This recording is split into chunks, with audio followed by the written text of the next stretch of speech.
28 फरवरी 2022 को रूस और यूक्रेन युद्ध को समाप्त करने के लिए शांति वार्ता के लिए बेलारूस में मिले थे। हालांकि दोनों देश किसी बात पर सहमत नहीं हो सके और व्यापार उद्देश्यों के लिए क्रीमिया प्रायद्वीप पर कब्जा करने पर जोर दिया।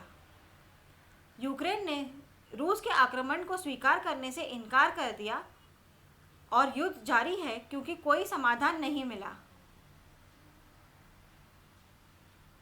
1 मार्च को यूक्रेन के राष्ट्रपति वोलोडिमिर ज़ेलेंस्की ने यूरोपीय संघ में यूक्रेन की सदस्यता के लिए आवेदन किया।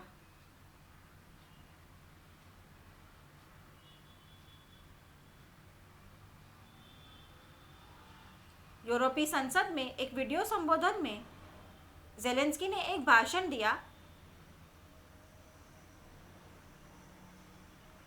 जिसे स्टैंडिंग ओवेशन मिला। वे सभी उनका समर्थन करने के लिए सहमत हुए। ज़ेलेंस्की ने कहा कि यूक्रेन रूसी आक्रमण के खिलाफ खड़ा होना और लड़ना जारी रखेगा।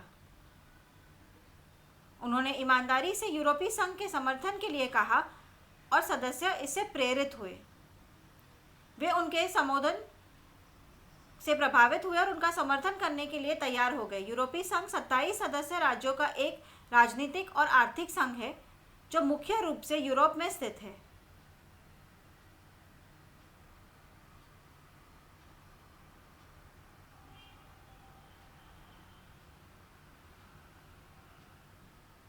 यूरोपीय संघ ने अब यूक्रेन की सदस्यता अनुरोध को स्वीकार कर लिया है। यूरोपीय संघ की सदस्यता के लिए आवेदन प्रक्रिया एक बहुत लंबी प्रक्रिया है। युद्ध के कारण यूक्रेन की सदस्यता में तेजी लाई गई।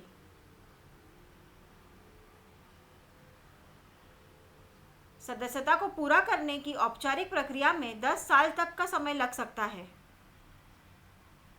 क्रोएशिया ईयू में शामिल होने वाला आखिरी देश था और इसकी आवेदन प्रक्रिया 10 साल तक चली थी।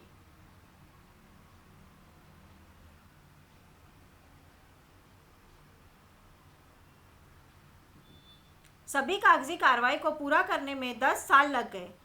इसके बाद क्रोएशिया 2013 में यूरोपीय संघ का आधिकारिक सदस्य बन गया। तो क्या यूक्रेन को सदस्यता पूरी करने के लिए 10 साल तक इंतजार करना होगा, जबकि रूस उन पर युद्ध छेड़ रहा है?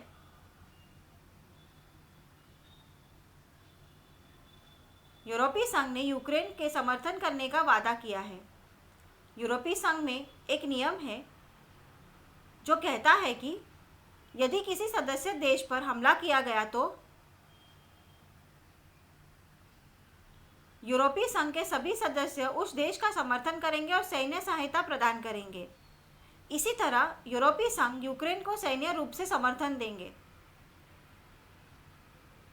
हालांकि यूरोपीय संघ में यूक्रेन की स्वीकृति ने रूस के राष्ट्रपति व्लादिमीर को नाराज कर दिया है और वह अब बहुत भड़क गए हैं।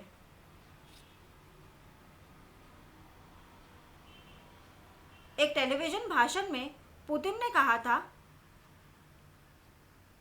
यूक्रेन रूस के इतिहास का एक अविभाज्य हिस्सा है। वे हमेशा खून से जुड़े हुए हैं और हमारी संस्कृति समान है। इससे पुतिन भड़क गए हैं और एक और हमले की संभावना हो सकती है।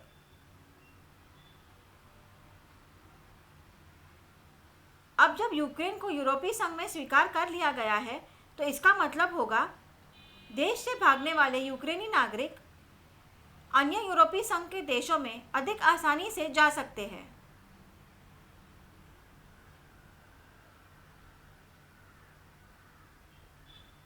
रूस इस बात से नाराज है और उसने अपनी सेना को खतरनाक तरीके से जवाबी कार्रवाई करने का आदेश दे दिया है।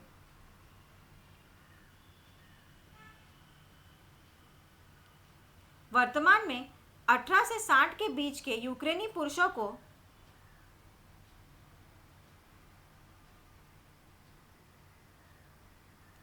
देश छोड़ने की अनुमति नहीं है और वे सभी युद्ध में लड़ रहे हैं। यूक्रेन की सेना में 36,000 महिलाएं सेवरात है। इसमें दुनिया की सबसे ज़्यादा महिला सैनिक है।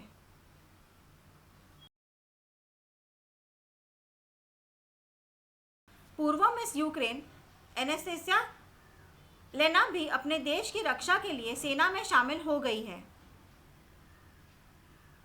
इससे पता चलता है कि देश रूस के खिलाफ लड़ने के लिए एकजुट है।